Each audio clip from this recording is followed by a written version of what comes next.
Borgaon Manju police ठाण्याच्या हद्दीतील राष्ट्रीय महामार्गावरील बोरगाव मंजू येथील एका बिअर बार दुकानाचे शटर तोडून अज्ञात चोरट्यांनी विदेशी दारू साठ्यावर डल्ला मारून 4,06,000 रुपयांचा ऐवज लंपास केल्याची घटना बुधवारी सकाळी उघडकीस आली आहे। बोरगाव मंजू पोलिसांनी अज्ञात चोरट्यांविरुद्ध गुन्हा दाखल केला आहे। प्राप्त माहितीनुसार बोरगाव मंजू नजीक राष्ट्रीय महामार्गावर चैतन्य बिअर बार मंगळवारी रात्री नेहमीप्रमाणे दुकान बंद केले होते। दरम्यान मंगळवारी रात्री अज्ञात चोरट्यांनी सदर वाईन बार मुख्य द्वाराचे कुलूप तोडून व शटरचे असे दोन्ही मुख्य द्वार तोडून अज्ञात चोरट्यांनी आत प्रवेश केला।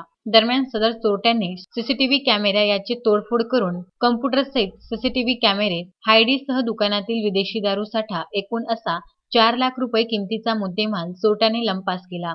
दरम्यान बुधवारी सकाळी नेहमीप्रमाणे चैतन्य बारचे मालक संजय निलखन पुरुषोत्तम निलखन हे दुकान उघडण्यासाठी बुधवारी सकाळी नेहमीप्रमाणे आले असता सदर दुकानाचे शटर तोडलेल्या अवस्थेत असल्याचे आढळून आले। तसेच चोरट्याने दुकानातून काही विदेशी दारू बॉक्स आवारात टाकून दिले। दरम्यान सदर घटनेची माहिती संजय निलखन यांनी बोरगाव मंजू पोलीस ठाण्यात दिली।